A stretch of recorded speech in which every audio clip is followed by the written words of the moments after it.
15-point lead. Trump says a win for him equals the end of Ted Cruz. If we win Indiana, it's over, okay? Okay, well, Trump can't win enough delegates tomorrow to actually clinch the Republican nomination. He would certainly close the gap and gain critical momentum. He needs the momentum. It's already on his side. Is it going to continue? Joining me right now, Fox News contributor Leslie Marshall and former Bush advisor Brad Blakeman. Good to see you guys. Brad, thanks. Starting with you, did the Ted Cruz-John Kasich alliance, I'd like to know, backfire there? Look, it only lasted just a couple minutes. I know. And when you asked Kasich I don't think it even lasted a full 24 hours, by the way, because Kasich sounded really lukewarm the next day when he was talking about it. Now, there are a couple things we need to watch, not only the polls, but look at the things that back up the polls, and you'll see that probably the polls are correct, because Indiana historically is not a very good place to poll because it really never meant anything enough to poll. Now it does.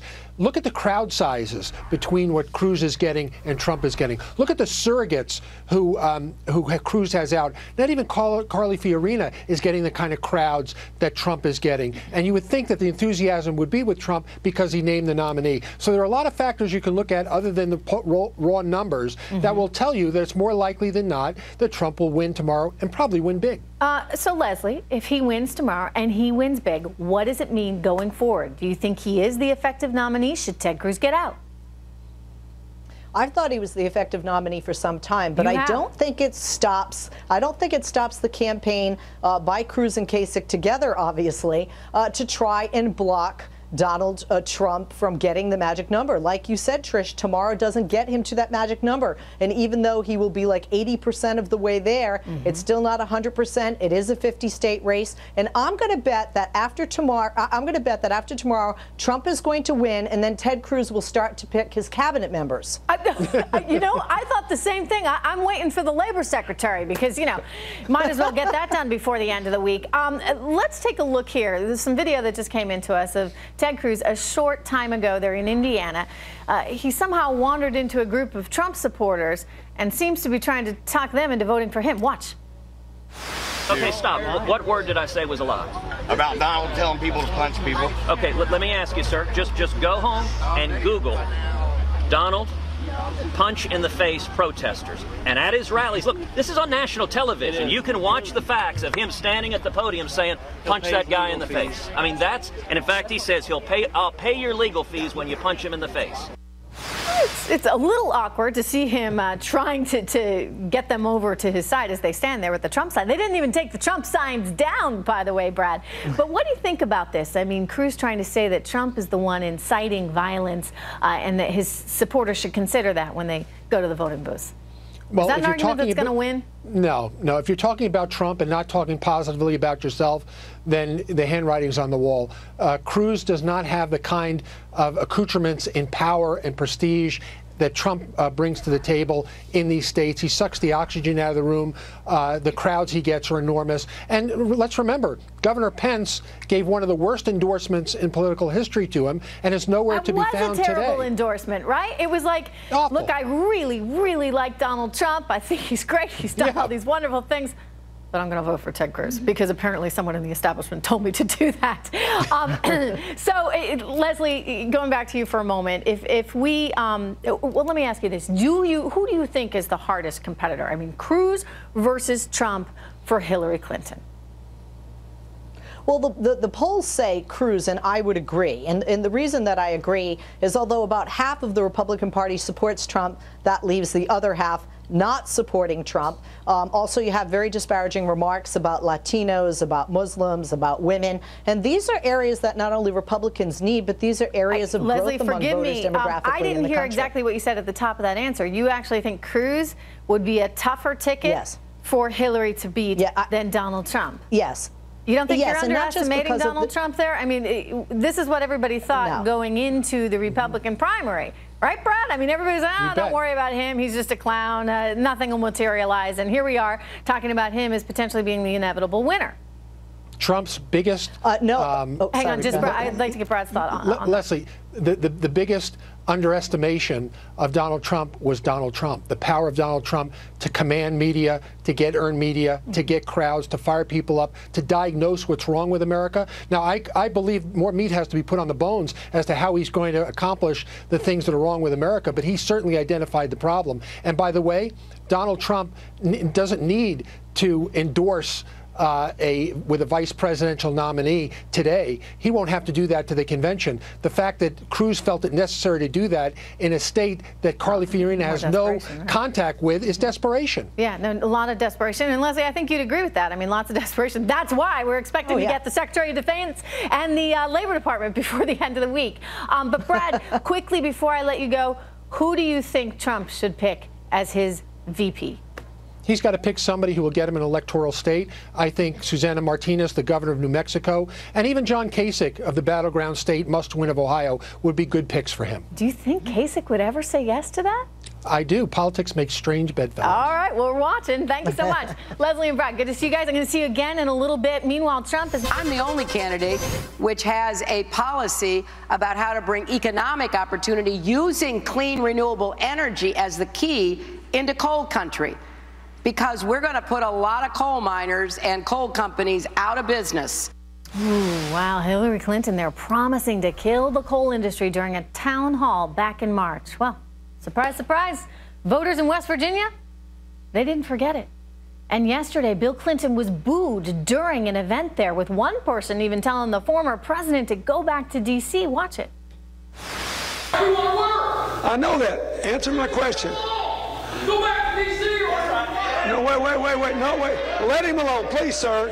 Let him alone. Let him alone. I want you to send me to any place in America that feels left out and left behind. That's what I want to do. This is where they start screaming because they don't want to hear this. The difference between us and them is that we listen to them. Prior to that speech, officials in the West Virginia town of Logan told the Clinton campaign to stay away, told them that they were not welcome, saying their anti-coal policies have just devastated their town. Leslie Marshall and Brad Blakeman are back with me. You know, guys, let me ask you, the Clintons say they understand what the coal miners are going through, but do you think they are? I mean, really, Brad?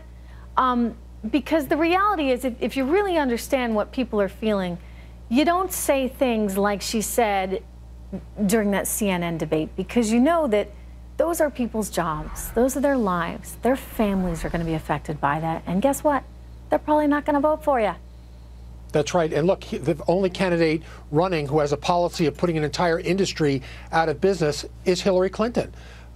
Look, coal is clean, it's abundant, it's affordable. And why is it okay for us to quote unquote spoil other lands with fracking and mining in our own hemisphere? We get most of our oil, by the way, from Canada and Mexico. Why is it okay for them to do it and for us to buy it, but we're not able to recoup our own resources for our own use? It's crazy. It's pandering to this left-wing kabuki dance on climate change. And in the midst of doing that, what do? You're putting generations out of work, and you're costing the American people more in their bottom line of running their households. You know, I think that there's got to be a better, more humanitarian way to deal with this if an industry's in this transition, Leslie. And wouldn't she be better served politically to talk about retraining or other things that can be done to help people that are working in an industry that's challenged like coal is? Well, a couple of things. You actually echo the sentiments of the West Virginia governor, who backed and supported Hillary Clinton despite being upset with some of the things that she has said, because he feels that there can be a happy marriage between a goal toward renewable energy and coal not being obliterated in his state or in the United States. To her speech, and quite frankly, you got to look at the numbers. Are more Democrats, when you are campaigning against Bernie Sanders, who wants less coal than Hillary Clinton, quite frankly, and is more to the left with regard to climate change and renewable energy than Hillary. To get interesting, I think a lot of those coal miners that might have been Democrats are going to look at switching sides. Brad, I think if Donald Trump is the Republican nominee. You got a lot of folks in unions who have seen their jobs disappear to China or to Mexico and fault the Clintons' policy that they began with NAFTA, for example, as being in part responsible for that. I think that a lot of coal miners will say, hey, can Donald Trump better protect my job than Hillary Clinton? And that's that redefinition that's happening right now. What do you say? No question about it. And they don't have a choice. If Hillary Clinton says she's putting you out of business and Donald Trump says we're going to keep you in business, their choice is very easy. All politics are local. And these guys and women who are in these industries realize that they have to provide for their families. And what better way to provide for your family with an industry that's not only needed in America, but wanted by the vast majority of Americans, want an all-the-above policy. We want coal, we want nuclear, we want renewables, we want it all. Why? Is because it makes sense to have an all-the-above policy. How is she going to convince Americans, Leslie, that she's the best one for the economy when most Americans look at the last 8 years and say, gee, we haven't been able to do much. You know, we've got anemic growth in this economy. Wages haven't budged in the last 20 years. How does she sell an economic record when the one that the White House puts forward is pretty dismal? Well, first of all, she was Secretary of State. She wasn't leading the economic charge, and she's not Barack Obama. Let me also say that's also a challenge for her because, you know, Secretary of State, and look at the situation we're dealing with right now with terrorism and ISIS around the world. You just heard General Keane say some of the biggest mistakes we've ever made were made by this administration, getting out of Iraq as soon as we did. So, okay, she's going to have to deal with that legacy. But nonetheless, on the economic front, go on, Leslie. Well, when you speak to even those coal miners and other who are blue-collar workers, definitely Donald Trump has some appeal. But when you peel away the layers with Donald Trump, who has factories in Mexico and Canada that make his own goods, one, two, who's anti-union, coal, a very union job in West Virginia, and Hillary Clinton, who supports increasing minimum wage, which will certainly appeal to people not just in coal mining industry, but in a lot of blue-collar industries throughout the United States, not just in West Virginia. I think, quite frankly, that she will give some things that are palatable and that people would look to her rather than Donald Trump with. We shall see. It'll all be very interesting. The one thing he has got going for him is that Americans see him as a business leader. And I think that the frustration levels are so high right now. They want someone who doesn't really represent the political establishment as such. Anyway, Leslie Brad, thank you very much. Thanks. Everyone, the anti-capitalist